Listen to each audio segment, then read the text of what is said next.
మన పెద్దలు అందుకే ఒక ప్రయత్నం చేస్తుండేవారు.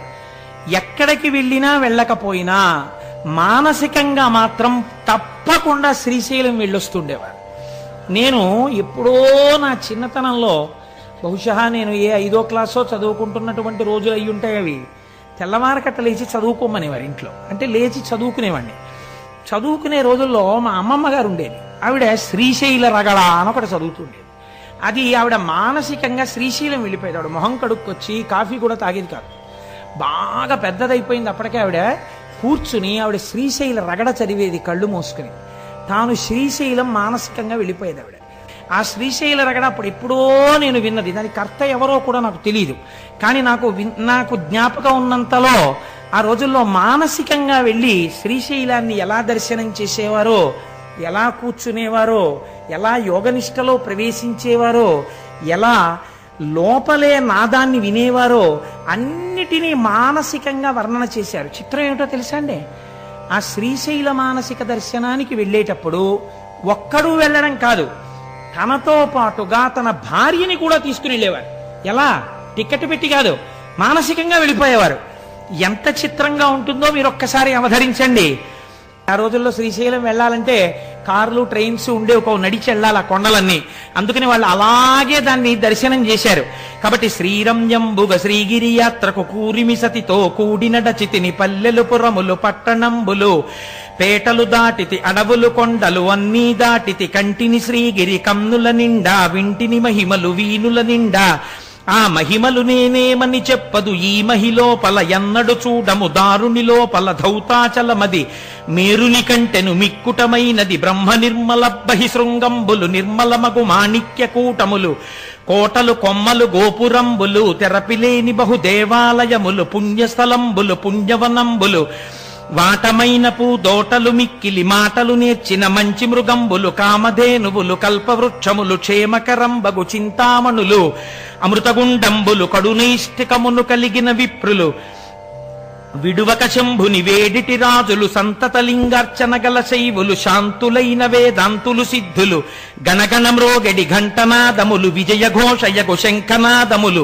వీరశైవులు వీరాంగంబులు సాధు బృందములు కామిత భక్తులు అగరుధూపములు జపములు చేసెడి జంగమోత్తములు తపములు చేసెడి తాపసోత్తములు ప్రమధులు భక్తులు శైవగణంబులు గట్టిగ ఇది భూ కైలాసమ్మని తప్పిపోక పాతాళ గంగలో తెప్పున తేలుచు తీర్థంబాడుచు చలగుడ్రుమడి వస్త్రంబులు కట్టితి అనువుగ నుదుట విభూతి ధరిస్తిని పొలుపుగ మెడ రుద్రాక్షలు దాల్చితి గురుకటాక్షమును గోప్యము చేసితి గురుమంత్రంబును జపమును చేసితి అకలంకుడనై ఆశ జయిస్తిని శివ పంచాక్షరి మనసున నిలిపితి శివతత్వము పరిశీలన చేసితి పంచేంద్రియంబులు పదిలము చేసితి పంచముద్రలభ్యాసము చేసితి అంతర్ముఖుడనైతి నీ నాద బ్రహ్మానాదము వింటిని లోపల తుమ్మెద నాదము వింటిని వెలుగుల కల్లా వెలుగై వెలుగెడు ఆ లోపల దీపము కంటిని ఈవల చంద్రుండావల సూర్యుడు కలిగిన స్థావరమైన నిదానము కంటిని కంటికి ఇంపగు పండు వెన్నెలా విరిసిన షట్కమలంబులు షట్స్థలంబులు పిండండములో బ్రహ్మాండము కంటిని అంతట అక్కడ చెంగల్వ కొలనులో ఆడుచున్నరా సంసను పట్టితి చాల 1000 స్తంభాల మేడలో బాలిక కూడుకు కేలిసలిపితిని మల్లికార్జునుని మదిలో దలచితి ముందర భృంగికి మ్రొక్కి వేడితిని నందికేశ్వరుని నమ్మి భజించితి చండీశ్వరునకు దండము పెట్టితి మళ్ళీ మళ్ళీ మహిమను పొగడుచు పిళ్ళారయ్యకు ప్రియముగ మృక్కితి ద్వారపాలకుల దర్శనమాయను ద్వారమందురతనాల గద్దెపై చూచితి నెవ్వరు చూడని లింగం చూచితి కేవల సుందరలింగం నిరుపద్రవమగు నిశ్చల లింగం ఆదితేజమగు వైక్యలింగం రాజితమైన విరాజిత లింగం పూజనీయమగు పురాణలింగం లింగముగనుగొని లింగదేహినై లింగంగులతో లింగ నిర్గుణ సంగతి కంటిని లింగమందుమది లీనము చేసితి జీవన్ముక్తుడనైతిని అంకమందు భ్రమరాంబిక ఉండగ మల్లికార్జునుని కోరి పూజించితి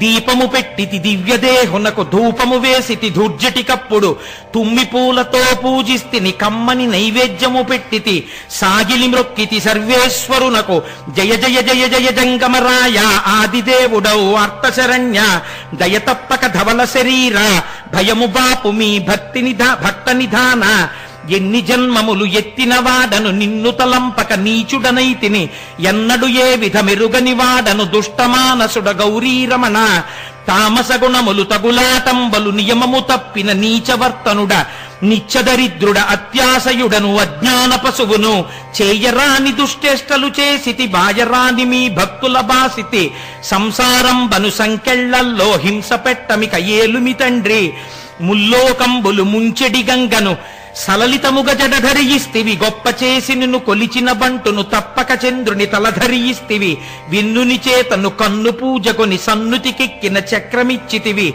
ఆనక శైల కుమారిక కోరిన సగము శరీరము ఇస్తివి మూడు లోకముల ముఖ్యము నీవే మూడు మూర్తులకు మూలము నీవే దాతవు నీవే భ్రాతవు నీవే తల్లివి నీవే తండ్రివి నీవే బ్రహ్మము నీవే సర్వము నీవే పాలముంచుమిక నీటముంచుమి పాలబడితునో పాలలోచన అనుచు ప్రణతులు నిరుచుడిది చదివిన వారికి కాలువలు త్రవ్వించి గన్నేర్లు వేసి పూలుకో శిశువునకు పూజించిన ఫలము గంగిగోవులు తెచ్చి ప్రేమతో సాకి పాలు తీసి అభిషేకము చేసిన ఫలము ఆకలితో నున్న అన్నార్తులకును కమ్మనీ భోజనం బిచ్చిన్న ఫలము భీతితో నున్నట్టి కడు దీనులకును శరణిచ్చి రక్షించు విశేష ఫలము అంతకన్నా ఫలము అధికమయ్యుండు అని చదివేదాడు.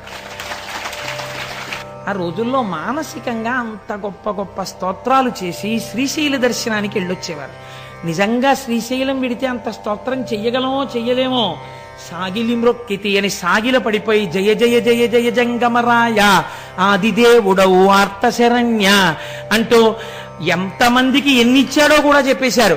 మహానుభావ ఆ రోజున తప్పక గంగను తలధరియిస్తివి గంగాదేవిని తల మీద పెట్టుకున్నావు ఆనక శైల కుమారిక కోరిన ప్రియబడి సగము శరీరము ఇస్తివి పార్వతీదేవి అడిగితే సగం శరీరం ఇచ్చేశావు వెన్నునిచే తన్ను కన్ను పూజ కొన్ని సన్నుతికెక్కిన చక్రమిచ్చితివి ఆనాడు శ్రీ మహావిష్ణువు ఒక కమలం తక్కువైతే కన్ను పీకి కమలమని పూజ చేస్తే సుదర్శన చక్రాన్ని కటాక్షించావు. ఈశ్వర ఎన్ని చేశావు. నేను అత్యాశయుడను అజ్ఞాన పశువును చేయరాని దుశ్చేష్టలు చేసితి బాయరాని మీ భక్తుల బాసితి సంసారం బను సంకెళ్లల్లో హింస పెట్టమిక ఏలుమి తండ్రి. నిజంగా మనం వెడితే ఈ స్తోత్రం చెయ్యం. ఎంత అందమైన స్తోత్రం చేశారో ఎంత గొప్ప రచన చేశారో. చిత్రం ఏమిటంటే అలా మానసికంగా శ్రీశైల దర్శనం చేసి ఇలా ఎవరు మానసికంగా దీన్ని చదివి చేస్తున్నారో వాళ్ళకి కాలవలు త్రవ్వించి గన్నేర్లు వేసి పులుకోసి శివునకు పూజించిన ఫలము గంగిగోవులు తెచ్చి ప్రేమతో సాకి పాలుపితికి అభిషేకము చేసిన ఫలము అన్నార్తులైనట్టి వారిని తెచ్చి ఆకలి తీర్చిన్న అద్భుత ఫలము అంటూ ఎన్నో ఫలాలు చెప్పి ఇంకా మేము చెప్పలేమని ఇంతకన్నా ఫలము అధికమయ్యుండు అన్నారు.